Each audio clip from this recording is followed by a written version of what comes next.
Capítulo 6. O endereço de Deus. Ao tornarmos-nos cristãos, não somente precisamos educar nossa vida de pensamento através do pensar positivamente, do pensar em termos de milagres e de desenvolver uma orientação ao êxito, mas também precisamos estar conscientes de nossa fonte de poder e capacitação. Em 1958 comecei minha primeira obra de evangelização na pior e mais pobre zona de nossa cidade. Eu não tinha nem o treinamento nem a capacitação para esse tipo de ministério. Em menos de 3 meses meus sermões tinham se acabado e eu não tinha sobre o que pregar.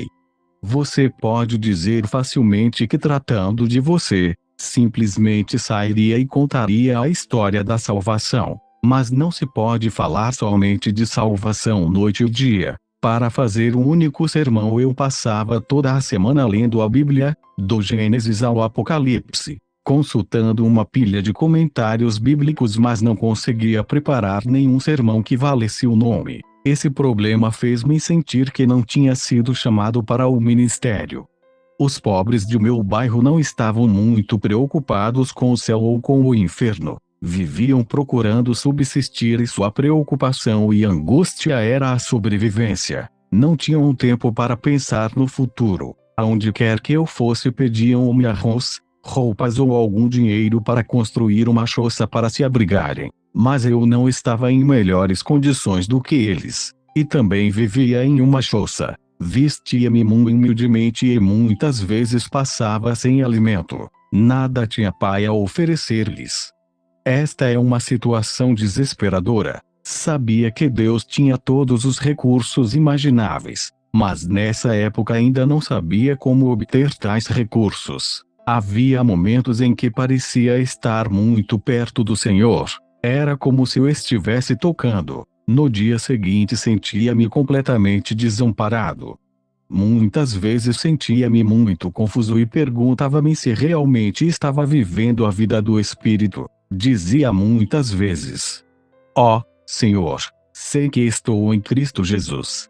Mas no final de um dia difícil, ao tentar orar, descobria que estava completamente fora de contato com Ele. De modo que eu dizia: Pai, estou confuso. Estou tantas vezes dentro e fora de tua pessoa, que não sei conservar-te sempre comigo. Foi então que começaram minhas lutas a fim de encontrar a presença permanente de Deus.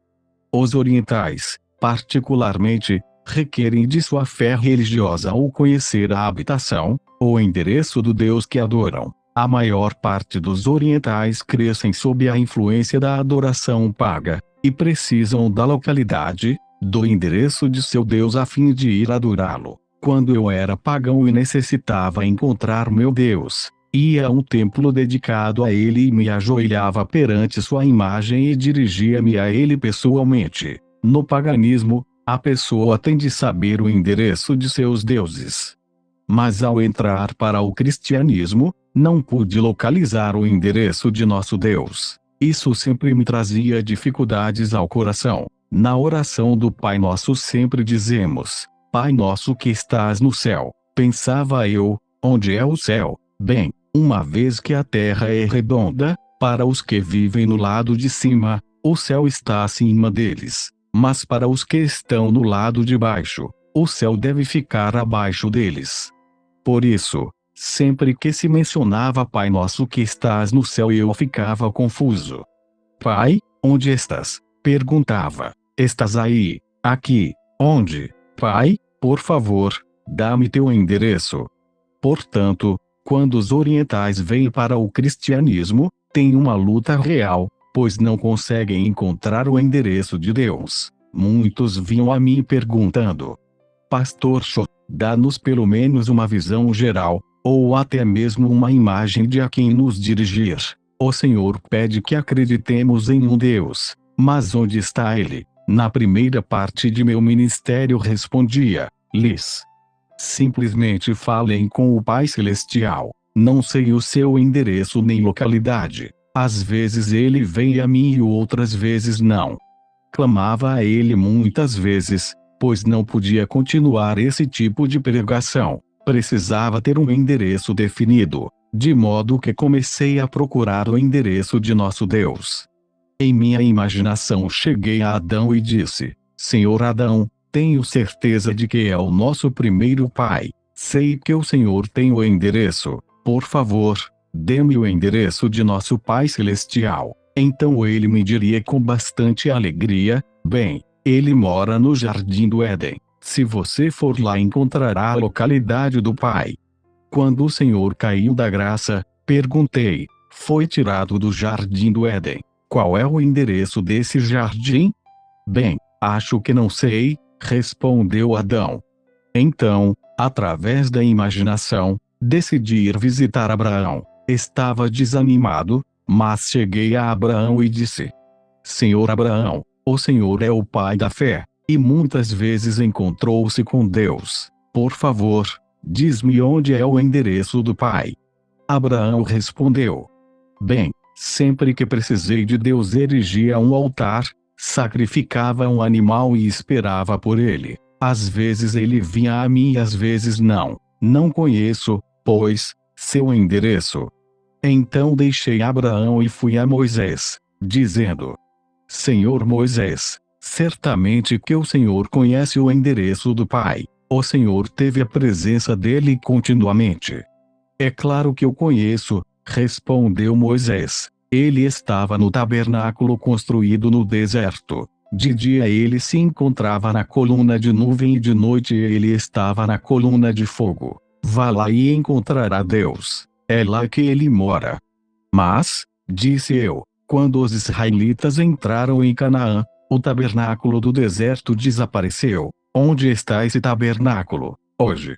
Não sei, respondeu Moisés. Novamente desanimado, cheguei-me ao rei Salomão, disse: Rei Salomão, o Senhor construiu um templo magnífico com pedras e granito coloridos. Tem o endereço de Deus agora? É claro, Deus habita no maravilhoso templo de Salomão, disse-me ele. Quando uma maldição ou uma doença se espalhava por meu país, o povo orava ao Deus que estava no templo, e Deus os ouvia e respondia às suas orações. Onde está o templo? Perguntei. Bem, sinto muito, retorquiu Salomão. Esse templo foi destruído 600 anos antes de Cristo pelos babilônios. Não temos o endereço desse templo hoje. Então fui a João Batista e disse: Senhor João Batista, certamente o Senhor sabe o endereço de Deus. Sim, respondeu João. Vá ao Cordeiro de Deus que tira o pecado do mundo, Jesus Cristo. Ele é o endereço de Deus. De modo que em minha viagem à procura do endereço de Deus cheguei a Jesus. Certamente que em Jesus encontraria Deus. Mediante Jesus Deus falou, e através de seu único Filho, realizou milagres. Onde quer que Jesus habitasse, ali Deus também habitava. Meu coração se regozijou ao encontrar o endereço de Deus. Entretanto, ainda tinha uma grande pergunta. Jesus morreu, ressurgiu e subiu aos céus. Mas onde é o endereço de Jesus Cristo? Uma vez mais, voltei ao ponto de partida. Perguntei: Jesus, onde está o Senhor? Não tenho seu endereço e não posso dizer a meu povo onde o Senhor habita. Então me veio a resposta. Jesus disse: morri e ressuscitei. Enviei o Espírito Santo a cada um de meus seguidores. Disse-lhes que jamais os deixaria órfãos. Disse-lhes que oraria ao Pai e que ele lhes mandaria o Espírito Santo e que nesse dia vocês saberiam que eu estou no Pai e o Pai em mim e que eu estou em vocês e vocês estão em mim. Gradativamente comecei a ver que através do Espírito Santo, Deus Pai e Deus Filho habitavam dentro de mim. Li em 2 Coríntios que Deus nos selou e enviou o seu Espírito Santo para dentro de nosso coração. Encontrei o endereço de Deus. Descobri que seu endereço é o meu endereço. Então saí aos meus cristãos e comecei a pregar com audácia. Podemos encontrar a localidade de Deus. Agora descobri seu endereço. Seu endereço é meu endereço. Ele habita em mim com todo poder e autoridade. Através do Espírito Santo Deus Pai e Deus Filho habitam em mim, e vão comigo aonde quer que eu vá. Ele também mora dentro de vocês. O endereço dele é o seu endereço. Se vocês ficarem em casa, ele estará lá. Se forem para o trabalho, ele estará lá. Se seu trabalho for na cozinha, ele está lá. Deus habita em seu coração, e seus recursos estão dentro de vocês. Irmãos, continuava eu, não tenho prata nem ouro, não tenho alimento, nem arroz, nem roupa, mas tenho algo a oferecer-lhes. Deus habita dentro de vocês. Aqueles que não possuem Deus em seu coração, venham a Jesus Cristo, recebam-no como seu Salvador pessoal e o Criador do céu e da terra. Com todos os seus recursos, habitará em seu coração. Ele satisfará todas as suas necessidades. Ao ouvir esta mensagem, eles começaram a desenvolver sua fé. Esse foi o ponto de partida de meu ministério, e o fundamento sólido de minha vida de pregação. Até essa época estava tentando encontrar Deus indo de um lugar para outro. Quando evangelistas famosos vinham à minha cidade, corria para ouvi-los a fim de encontrar Deus. Às vezes ia orar em uma montanha ou em um vale. Procurei Deus em toda parte, mas depois de encontrar a verdade não mais vaguei. Tinha encontrado o endereço e a morada de Deus. Digo a meu povo: Deus não está longe. Ele não é um Deus de 2000 anos atrás, e também não é somente o Deus do futuro. O seu Deus habita em vocês com todos os seus recursos, poder e autoridade. O endereço dele é o seu coração. Por isso vocês podem falar com ele e orar a ele todos os dias, e a qualquer hora. Podem tocá-lo e receber seus recursos mediante a oração e a fé. Quando vocês clamam em voz alta, Deus ouve. Quando falam suavemente, Deus ouve. Quando meditam, Deus ouve, pois mora dentro de vocês e pode suprir todas as suas necessidades. Depois da Guerra Coreana, quando os missionários saíram para trabalhar para o Senhor, assisti a muitas reuniões de missão. A maioria dos ministros coreanos tinha todo tipo de projetos diferentes. Queriam construir igrejas, levantar institutos bíblicos. Discutiam muito a maneira de solucionar seus próprios problemas, mas nem bem começavam a falar de finanças. Diziam: para tal coisa será melhor que venha um missionário que se encarregue disso. Para eles os missionários não passavam de financistas. Senti muita pena e disse-lhes: irmãos, por que vocês sempre se voltam para os missionários? Eles responderão: porque Deus sempre nos envia dinheiro através dos missionários e não através de nós mesmos. Entretanto, desde o dia em que me formei no Instituto Bíblico, decidi fazer de Deus minha fonte única. Descobri que Deus habitava meu coração com todos os recursos necessários. Descobri a maneira de receber os recursos de Deus e através destes 20 anos de ministério jamais dependi de nenhuma outra pessoa. Já atravessei o Oceano Pacífico mais de 40 vezes a fim de pregar em outros países. Nunca pedi nenhum centavo de igreja alguma. Gostaria de expressar meu agradecimento pelo envio de missionários à Coreia, mas jamais pedi ajuda financeira de igrejas fora de meu país. Sempre depende de Deus, e em todos os transes Ele supriu as minhas necessidades, na construção da igreja, no envio de missionários de nossa igreja a outros países, na construção do Instituto Bíblico. Neste instante estamos construindo nosso novo Instituto Bíblico das Igrejas Assembleias de Deus Coreanas, e minha igreja está contribuindo com $500 mil. Deus, deveras, supre todas as nossas necessidades. Desejo imprimir em seu coração o fato de que você possui os recursos de que precisa dentro de você neste instante, não amanhã, não ontem, mas neste instante. Você possui Deus habitando dentro de você. Deus não está dormindo dentro de você. Deus não vem só para acampar-se e passar férias. Deus está aí para operar a salvação. E Ele jamais opera a não ser mediante sua visão, sua fé. Você é o canal. Você pode dizer: ó Deus, por favor, opere misteriosamente no universo e faze todas as coisas. Deus responderá: não, estou habitando em você. Jamais me apresentarei ao mundo com poder a não ser que me manifeste através de sua vida. Você é o canal. Você tem toda a responsabilidade. Se não o desenvolver sua maneira de crer a fim de cooperar com Deus, ele será limitado. Deus é tão grande quanto você lhe permitir que o seja. Ele também é tão pequeno quanto você o obrigar a ser.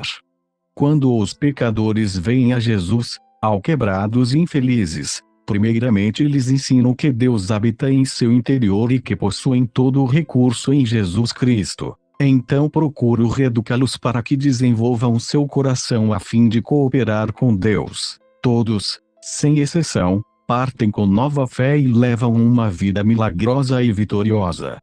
Como é que este povo, se todos fossem realmente pobres e cheios de fracasso, pôde dar mais de 20 milhões de dólares à sua igreja de 1969 a 1977? Todos os anos damos cabo de nossos projetos que geralmente custam de 1,5 milhão a 2 milhões de dólares. Estes membros podem dar e porque foram enriquecidos são sucessos tremendos porque sabem como obter o recurso da fonte. Mas primeiro devem ser limpados dos pecados da carne.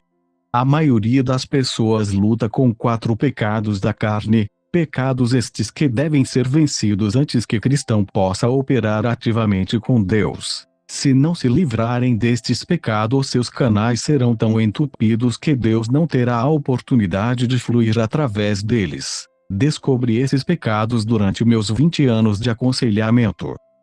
As pessoas sofrem por causa do ódio, o primeiro pecado que examinaremos. Se conservar o ódio em seu coração, Deus jamais poderá fluir através de você. E esse ódio, esse espírito não perdoa a dor.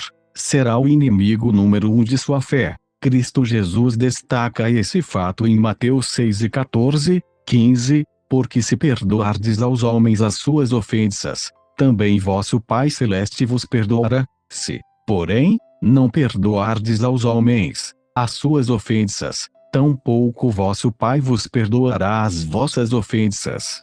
Depois de pregar o 4º sermão no domingo de manhã, estou tão cansado que não desejo ver ninguém. Se alguém deseja falar comigo, primeiro tem de passar por minhas secretárias. Elas examinam cuidadosamente os pedidos. Se alguém consegue chegar à minha porta é porque está em grande necessidade. Certo dia, depois do meu 4º sermão, um senhor bateu à porta do meu escritório. Abri a porta e ele entrou. Pensei que ele estivesse bêbado porque andava cambaleando. Sentou-se e tirou algo do bolso, um punhal afiado. Fiquei atemorizado. Pensei, como é que as secretárias deixaram-no entrar aqui? Ele carrega um punhal e assim mesmo deixam entrar. Eu estava realmente assustado e quando ele empunhou a arma, preparei para defender-me, dizendo: não use essa faca, diga-me por que veio aqui. Respondeu ele: Senhor, vou cometer suicídio, mas primeiro vou matar minha esposa, meu sogro, minha sogra e todos os que se encontrarem ao meu redor. Um amigo meu aconselhou-me a vir assistir a um de seus cultos antes de fazer todas estas coisas. Vim assistir ao 4º culto. Escutei com atenção, mas não pude entender nenhuma de suas palavras por causa de seu forte sotaque provinciano sulista. Não pude entender seu sotaque e não consegui compreender nada do que o Senhor disse, de modo que depois de ouvir o que o Senhor tem a dizer vou sair para realizar todos os meus planos. Estou morrendo, tenho tuberculose, e tenho acessos de tosse o tempo todo. Estou morrendo. Acalme-se, disse-lhe, sente-se aqui e conte-me a sua história. Bem, respondeu ele, durante a última etapa da Guerra do Vietnã eu servi como mecânico e dirigia um bulldozer. Trabalhei em todas as linhas de frente construindo trincheiras e estradas, arriscando a vida a fim de ganhar mais dinheiro. Enviava todo o dinheiro para minha mulher e quando a guerra acabou mal tinha o suficiente para sair do Vietnã. Mandei-lhe um telegrama de Hong Kong e esperava vê-la com as crianças no aeroporto de Seul, mas ao chegar lá não vi nem sombra deles. Pensei que talvez não tivessem recebido meu telegrama, mas quando cheguei correndo à casa, descobri estranhos morando lá. Descobri que minha mulher tinha fugido com um jovem. Ela me havia deixado, levando todas as minhas economias. Morava em outra parte de cidade. Fui até lá e implorei-lhe que voltasse para mim. Ela se negou terminantemente. Fui ver meu sogro e minha sogra a fim de expor-lhes o caso. Deram-me $40 e me escorraçaram de sua casa. Em menos de uma semana eu tinha um ódio ardente em meu coração, e comecei a vomitar sangue. Agora a tuberculose acaba comigo rapidamente e não tenho esperança alguma. Vou destruí-los, um por um, e então matarei a mim mesmo.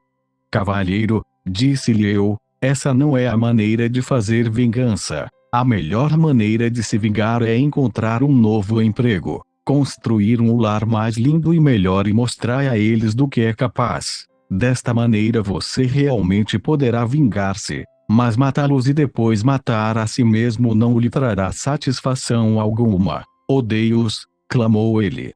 Enquanto os odiar vai destruir-se, disse eu. O ódio destrói mais a pessoa que odeia do que aos outros. Por que não experimenta Jesus? Perguntei. Quando Jesus entra em seu coração, todo o poder de Deus vem e habita em você. O poder de Deus fluirá através de você. Deus o tocará, o curará e restaurará sua vida. Você pode reconstruir sua vida e isso seria vingança verdadeira contra seus inimigos. Enviei-o à montanha da oração, onde ele aceitou a Jesus Cristo como seu Salvador pessoal. Contudo, ele não podia perdoar de todo sua esposa. Pedi-lhe, pois, que bendissesse sua esposa. A melhor maneira de perdoar sua esposa é bendizê-la. Abençoe-lhe o espírito, alma, corpo e vida. Ore para que Deus abra as portas dos céus e derrame bênçãos sobre ela. Não posso abençoá-la, exclamou ele. Não a amaldiçoarei, porém não a bendirei. Respondi.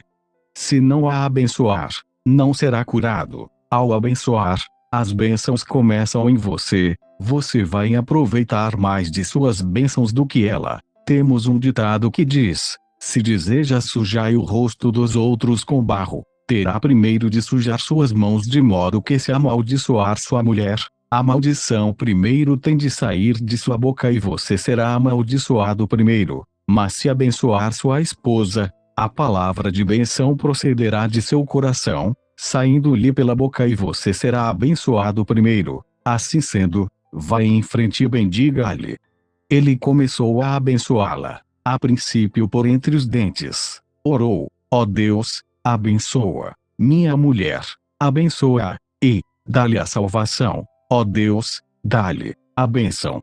Ele continuou a bendizer-lhe e em menos de um mês foi completamente curado da tuberculose e sua vida foi transformada. O poder de Deus começou a emanar dele e sua face brilhava.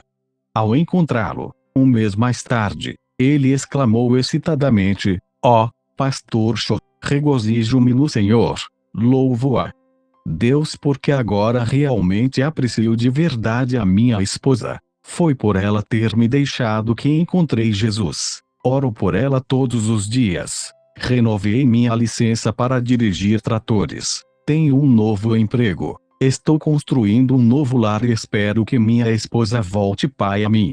Este homem louvava ao Senhor.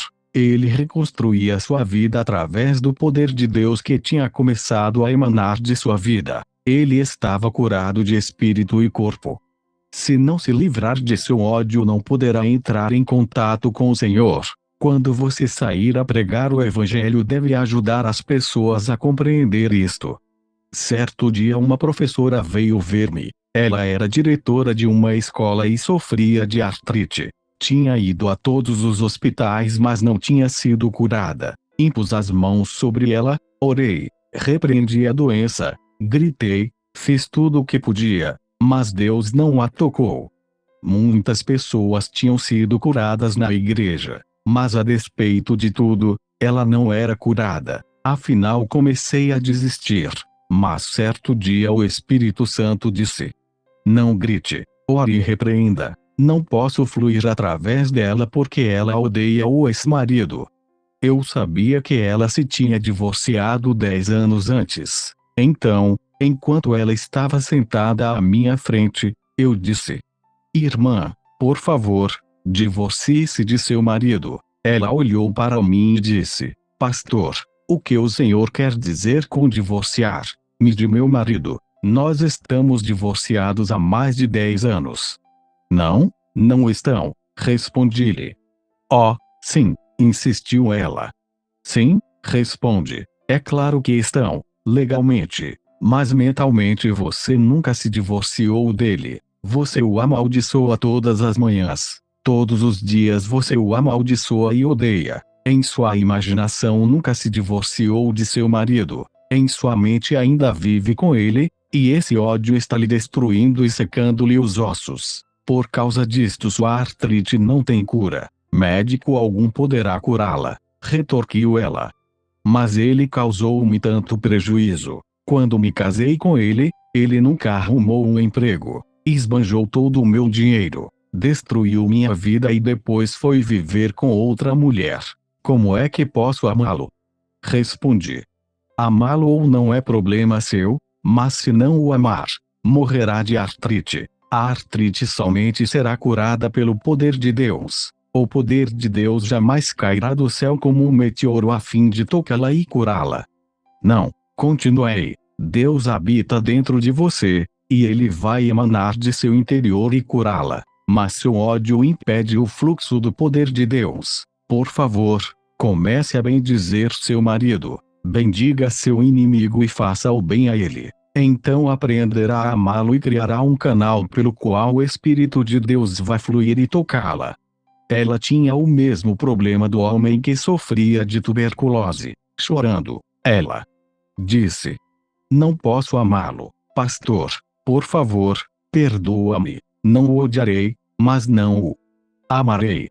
Você não pode parar de odiá-lo se não o amar. Respondi: Veja seu marido através da imaginação. Toque-lhe e diga-lhe que o ama e abençoe-o.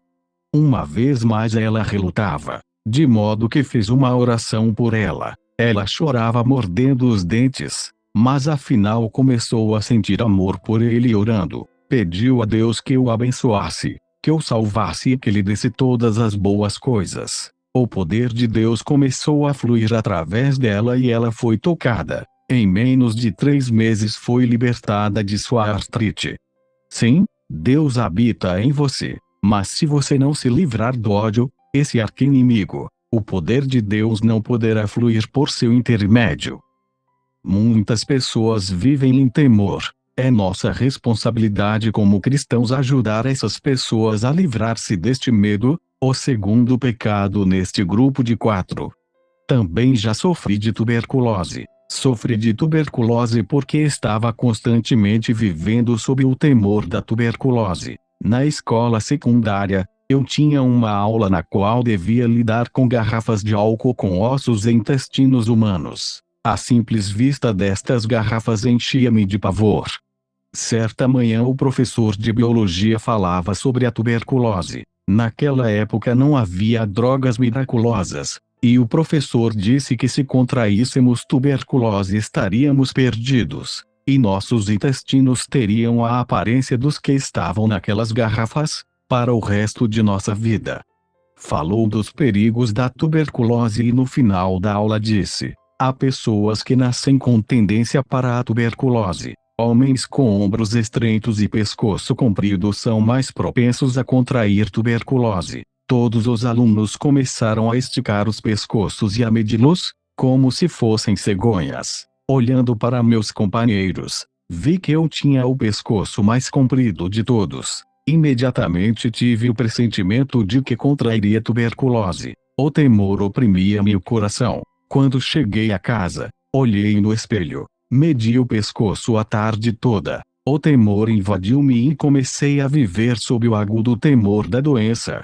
Quando completei 18 anos de idade sofri de tuberculose. O semelhante atrai o semelhante, e o igual produz seu igual. Se a pessoa tiver medo, o diabo tem um canal aberto pelo qual atingi-la. Temor é fé negativa. De modo que, como eu tinha medo da tuberculose, contraí tuberculose, e à medida que vomitava sangue, dizia a mim mesmo: sim, é exatamente isto que eu esperava. Eu tinha lido em certo periódico médico da Coreia que muita gente morre por hábito. Pensava comigo mesmo: como é que a gente pode morrer por hábito? Então reli o artigo. Esses médicos, não cristãos, falavam do importante papel que o medo tem em nossa vida. Por exemplo, um homem de apenas 50 anos de idade, já avô, morreu de pressão alta. Seu filho, chegando aos 50 anos, também morreu de pressão alta. Agora o neto vive em constante temor de morrer de pressão alta.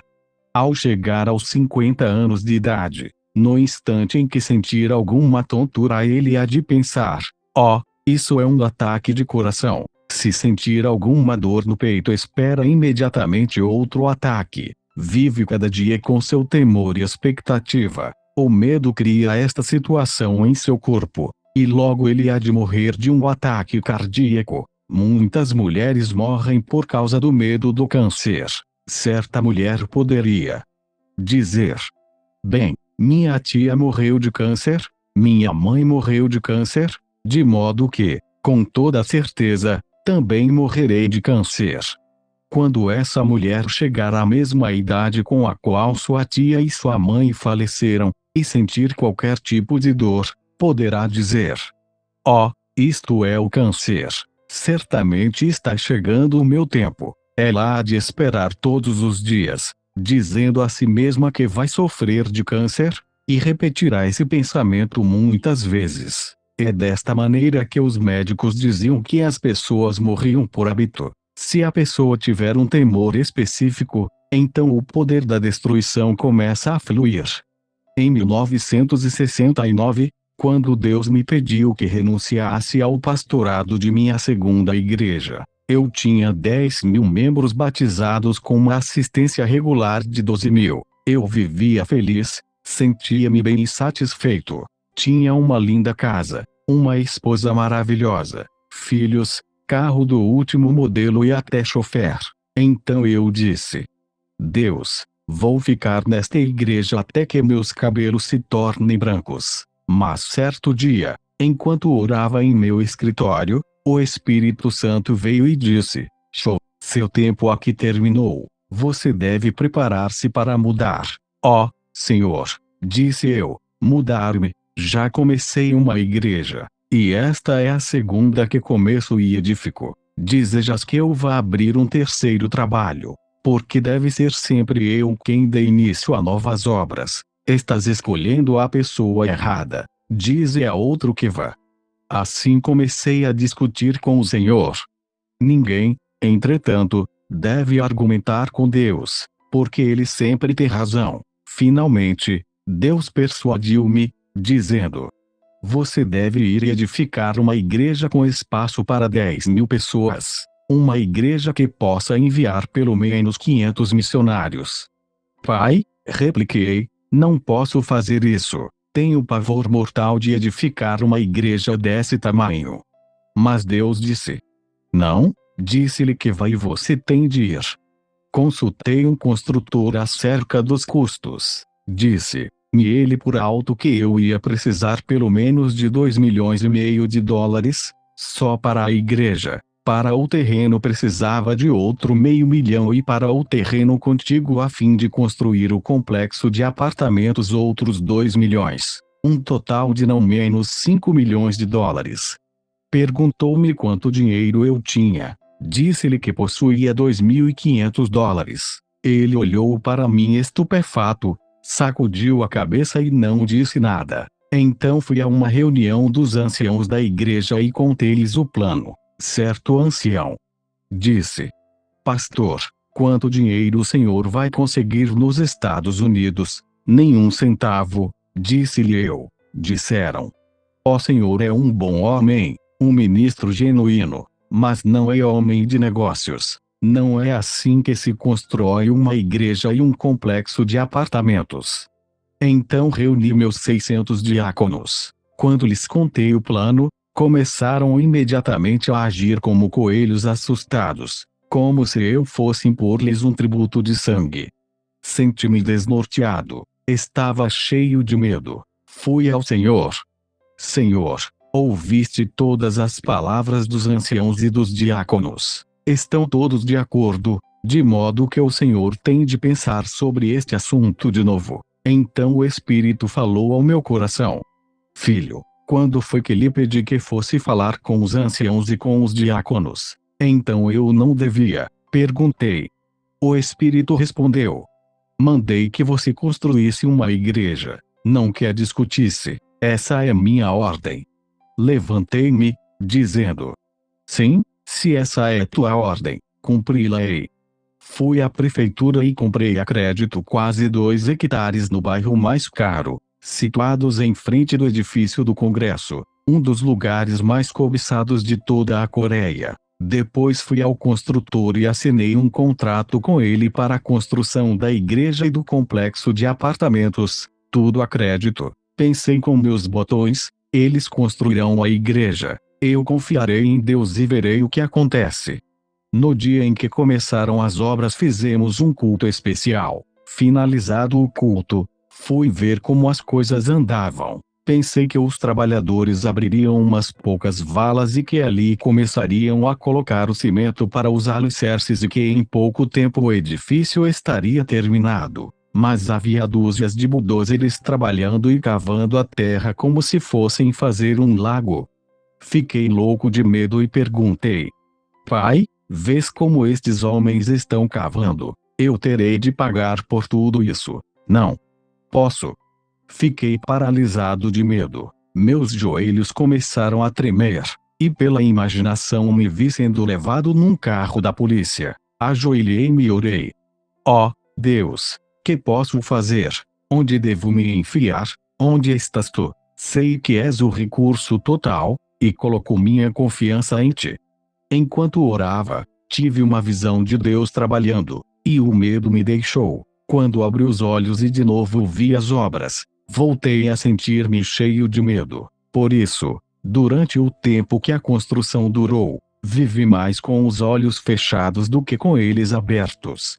O mesmo princípio é verdadeiro em muitas situações. Se você olhar para suas circunstâncias com seus olhos, e com seus sentidos, Satanás o destruirá com o temor.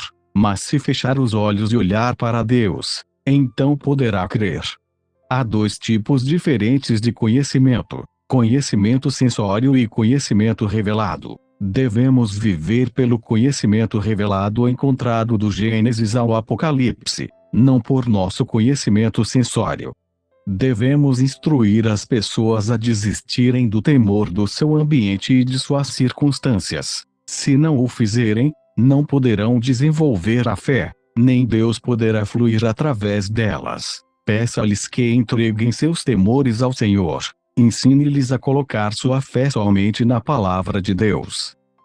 Muitas pessoas vivem com complexos de inferioridade e estão constantemente frustradas. Esse sentimento de inferioridade é com acento grave a terceira área problemática que discutirei.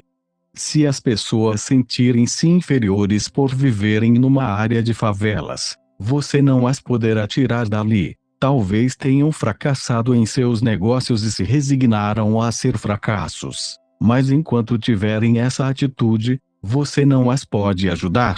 Você deve pedir que cada um entregue seu complexo de inferioridade a Deus e permita-se ser reconstruído pelo amor de Deus. Certo dia um menino matou o irmão menor com uma faca. A notícia causou sensação imediata. Os pais amavam o menino falecido com grande ardor. Louvavam-no constantemente na presença do irmão maior. O irmão maior começou a sentir-se desprezado e inferior. Certo dia, quando os pais estavam fora, o irmão menor chegou da escola e o mais velho matou. O complexo de inferioridade é muito destrutivo.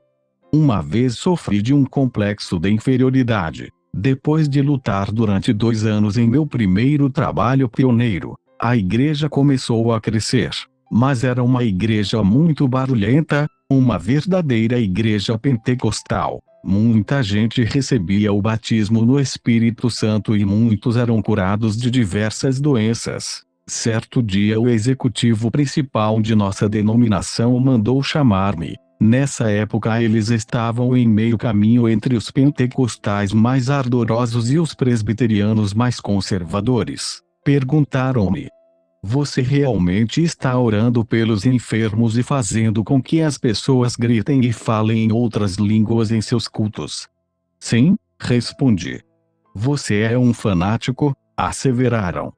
Não sou fanático, faço tudo de acordo com o ensino bíblico, defendi-me. Depois de discutirem este assunto, cassaram minha licença ministerial e me mandaram embora. Fui expulso de minha própria denominação. Depois de algum tempo o missionário John Orston veio e me levou de volta.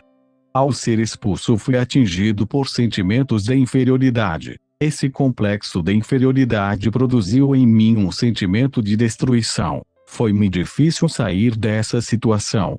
Na época em que os membros da comissão executiva me expulsaram, entretanto, não sabiam que certo dia eu seria superintendente geral dessa mesma denominação. Esse foi um cargo que ocupei até recentemente. Quando fui eleito para esse cargo tínhamos somente 2.000 membros. Aplicando as leis da fé e ensinando-as aos pastores, tivemos um rápido crescimento. Quando pedi demissão do cargo, as estatísticas revelaram que a denominação contava com um total de 300 igrejas com mais de 200.000 membros. Devemos lidar com os que se sentem incapazes de vencer na vida. Devemos tirá-los de sua depressão e pessimismo, edificá-los no amor de Jesus Cristo e dar-lhes fé, dizendo-lhes que nada é impossível ao que crê. Devemos curá-los e treiná-los. Logo eles se desfarão de seu sentimento de inferioridade.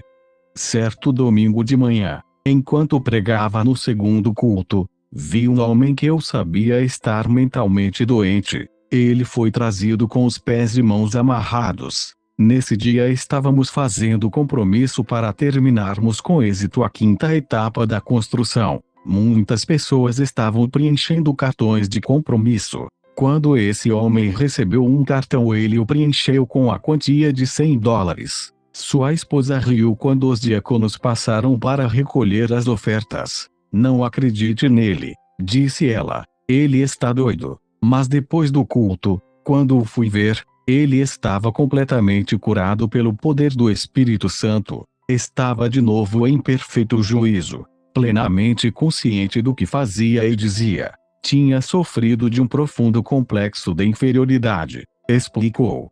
Eu tinha uma fábrica de fertilizantes, mas fui à falência. Fiquei tão preocupado que perdi a razão. Então levaram-me para um hospital psiquiátrico onde recebi uma série de eletrochoques. Mas nunca me curaram.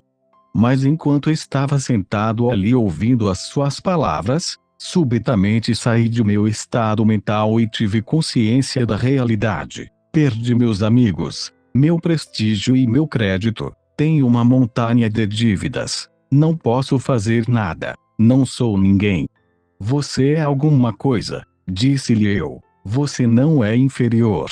Você veio a Jesus e agora todo o poder de Cristo e todos os seus recursos residem em você. Você é um homem de Deus. Levante-se vitoriosamente. Você tem dentro de si todo o poder e todos os recursos de Deus, à espera de serem liberados. Que tipo de trabalho posso fazer? Perguntou-me. Não sei, responde, mas continue a ler a Bíblia e a orar. Certo dia ele voltou cheio de entusiasmo.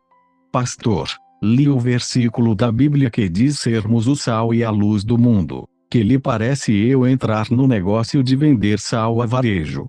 Se você acredita nisso, vá em frente, disse-lhe eu. Faça-o. Ele se foi e começou a vender sal em pequena escala. Pagou seus dízimos, pagou a promessa que tinha feito e regozijava-se muito no Senhor. Deus começou a abençoá-lo e seu negócio de vender sal prosperou muito. Com o passar do tempo ele construiu um grande armazém à beira do rio, onde colocou um capital de $50.000 em sal. Mas certa noite de verão choveu torrencialmente e pela manhã, quando me levantei, a área toda estava inundada. O armazém dele estava inundado. Fiquei apreensivo. Nessa tarde, depois de parada a chuva, corri à casa dele. Outros artigos e materiais podem ser recuperados depois de uma inundação, mas o sal é muito amigo da água. Ao entrar no seu armazém, vi que todo o sal tinha desaparecido. O homem, agora ancião de minha igreja, estava assentado no meio do depósito, cantando e louvando a Deus. Entrei, sem saber se ele estava em perfeito juízo ou não. Cheguei-me a ele e perguntei: "Você está bem ou está louco?" "Pastor, estou perfeitamente bem", sorriu ele. "Não estou louco, não se preocupe, perdi tudo, Deus o levou. Mas como o Senhor sempre me tem dito, os recursos todos estão dentro de mim. A água pode levar-me o sal, mas não pode desfazer os recursos da presença de Deus que em mim habita. Posso fazer brotar esses recursos novamente através da fé e da oração. Espere só, dê-me tempo, levantarei meus negócios de novo." Já não sofria de nenhum complexo de inferioridade. Estava cheio de confiança. Hoje ele é um multimilionário e continua a vender sal. Também começou a fabricar relógios e tem sua fábrica própria. Ele já me acompanhou a Los Angeles, a Vancouver e a Nova York. Recentemente fez uma viagem à Europa. Este homem é somente um exemplo de como podemos ajudar as pessoas a se livrarem de seus sentimentos de inferioridade, dando ênfase a todos os recursos de Deus que lhes estão à disposição. Muitas pessoas também sofrem de sentimentos de culpa. Esse é o quarto problema que deve ser vencido antes que cristão possa trabalhar ativamente com Deus, pois enquanto a pessoa sofrer de culpa, Deus jamais poderá fluir através dela. Precisamos ajudar as pessoas a se livrarem de seus sentimentos de culpa. Precisamos fazê-las compreender que quando se sentem indignas e cheias de culpa, simplesmente poderão vir ao Senhor e Ele as limpará. Certo dia eu estava em meu escritório quando entrou um lindo casal. O homem era uma pessoa muito elegante e a esposa uma senhora adorável. Embora essa adorável senhora tivesse mais ou menos 30 anos de idade, parecia velha, emaciada e quase nem podia abrir os olhos. O marido disse: "Pastor, minha mulher está morrendo. Já tentei tudo, psicologia, psiquiatria e todos os remédios imagináveis. Sou rico, já gastei milhares e milhares de dólares com ela, mas os médicos nada puderam fazer. Agora desenganaram-na. Ouvi dizer que o Senhor realmente tem ajudado muita gente, que muitos foram curados." Disse-lhe que tudo isso era verdade e olhei para ela procurando o discernimento e a sabedoria de que ela precisava nesta situação. Orei silenciosamente: "Senhor, ela veio até aqui, agora o que faço?" Imediatamente a voz suave de Deus falou: "Ela sofre de uma doença psicossomática. Não é uma doença orgânica, é mental." Pedi que o marido saísse do escritório e, voltando-me para a mulher, disse: "A senhora deseja viver, é preciso que viva por causa de seu marido. Pelo menos, se a senhora tivesse de morrer, já devia tê-lo feito, pois agora tem 3 filhos. Se morrer agora, deixando os filhos para seu marido cuidar, realmente atrapalhará a vida dele. Portanto, de uma maneira ou de outra é preciso que a senhora viva para seu marido e seus filhos." "Gostaria de viver", disse-me ela. "Então posso ajudá-la, mas somente com uma condição. Deve contar-me sua vida passada", respondi. Ela se aprumou na cadeira e com ira nos olhos respondeu: "Será que estou na delegacia de polícia? O senhor é um ditador. Por que me pede isso? Isto não é um interrogatório e não tenho de revelar meu passado." "Então não poderei ajudá-la", respondi. "Se a senhora persistir nesse curso de ação, vou pedir que Deus revele diretamente as áreas problemáticas de seu passado." Ela ficou espantada e, tirando um lenço da bolsa, começou a chorar. Depois de um longo suspiro, disse: Pastor, vou revelar meu passado, mas não acho que seja esse o meu problema. Sim, disse eu, essa é a causa de seus problemas. Meus pais morreram quando eu era bem jovem. Com acento grave. Praticamente fui criada por minha irmã mais velha. Minha irmã era como uma mãe para mim, e meu cunhado como um pai. Tomaram conta de mim e morei com eles durante meu tempo de ginásio, colegial e faculdade. No meu terceiro ano de faculdade, minha irmã foi para a maternidade a fim de dar à luz seu último filho. Durante o tempo em que ela esteve lá, eu tomei conta da casa e das crianças. Sem saber o que estava acontecendo, meu cunhado e eu nos apaixonamos. Não sei o que aconteceu comigo, mas caímos num relacionamento imoral. Logo a culpa alojou-se em meu coração. Desse momento em diante eu morria de culpa. Mas meu cunhado continuava a telefonar-me de seu escritório e constantemente nos encontrávamos em motéis, hotéis e estações de água. Tive vários abortos e ainda assim não podia recusar os pedidos de meu cunhado. Eu morria de medo de minha irmã descobrir.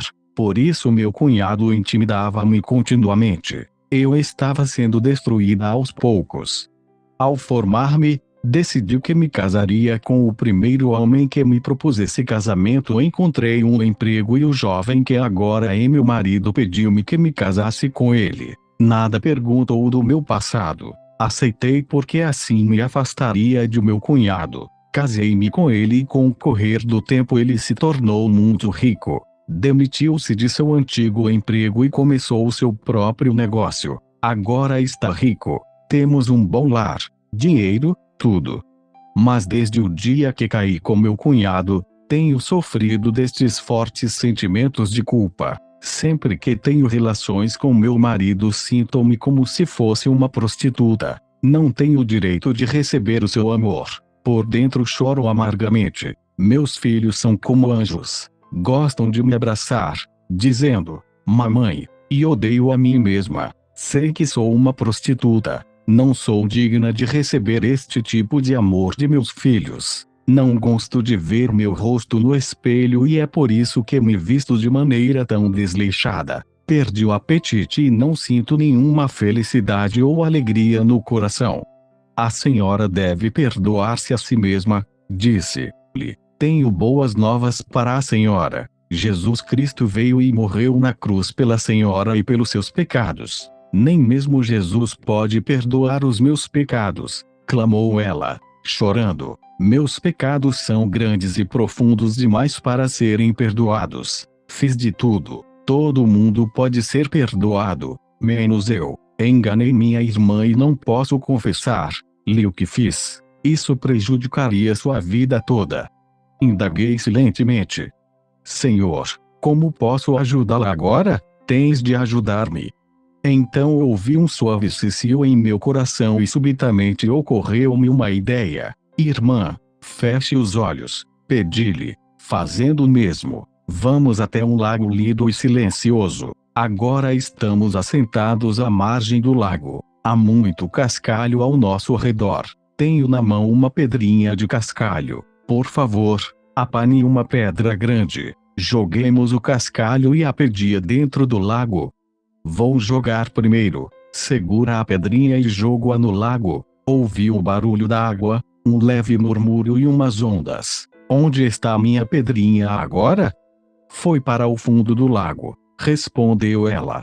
Certo, respondi. Agora é sua vez. Jogue a sua pedra. Sim, a senhora pode jogá-la. Muito bem. Qual foi o barulho dela? Foi grande e formou grandes ondas, respondeu ela. Mas onde está sua pedra? Perguntei. No fundo do lago, respondeu ela. Bem, parece que ambas as pedras foram para o fundo do lago quando as jogamos. A única diferença foi o com acento grave ruído e as ondas. A minha fez um barulhinho e a sua produziu um grande ruído. A minha produziu pequenas ondas, a sua produziu ondas enormes. As pessoas vão para o inferno com pecados pequenos e grandes, pois estão sem Jesus Cristo. E qual é a diferença? O ruído e a sua influência na sociedade. Todo mundo precisa do perdão de Jesus Cristo. O sangue de Jesus cura todos os pecados, grandes ou pequenos. Isto tocou-lhe a alma e ela despertou para a verdade. Quer isso dizer que Deus pode perdoar os meus pecados? É claro, respondi. Ela afundou-se na cadeira chorando e estremecendo-se. Tentei encorajá-la, mas ela continuou a chorar. Então coloquei a mão sobre sua cabeça e levei-a a fazer a oração do pecador. Depois da oração, quando ela levantou o rosto, vi seus olhos brilhando como estrelas. De sua face começou a irradiar glória. Ela levantou-se, exclamando: Pastor, estou salva. Todos os meus fardos foram desfeitos. Comecei a cantar e ela a dançar. Até este momento ela nunca tinha dançado de alegria perante o Senhor. Mas neste dia ela pulava e dançava fazendo tanto barulho que o marido escutou e correu para ver o que se passava em meu escritório. Ao vê-lo, ela correu para ele e abraçou-o com força. Ela nunca tinha feito isto antes e seu marido estava assombrado. Perguntou: "O que o Senhor fez com ela?" "Deus realizou um milagre", respondi alegremente, e voltando-me para a esposa, disse: "Deve entregar todo o seu coração ao Senhor. Ele fez grandes coisas por você." Em breve ela tinha livrado totalmente o seu sentimento de culpa. O poder de Deus emanou de seu interior e ela foi curada por completo. Esse casal agora é membro de minha igreja e sempre que olho para o rosto dessa senhora, não posso deixar de pensar no amor de Jesus Cristo. Agora ela não tem doença alguma. Foi completamente curada. Ao soltar seu sentimento de culpa, o poder de Deus pôde fluir. Irmãos e irmãs em Cristo, neste instante vocês têm todo o poder de Deus dentro de vocês. Podem recorrer a esse poder para seus gastos, suas roupas, seus livros, sua saúde, seu negócio, tudo. Quando saírem para pregar o Evangelho, não estarão pregando um objetivo vago, uma teoria, uma filosofia ou uma religião humana. Na verdade, estarão ensinando as pessoas a destapar o manancial inesgotável dos recursos morais e espirituais. Estarão dando Jesus para as pessoas e por meio de Jesus, Deus vem e habita em seus corações.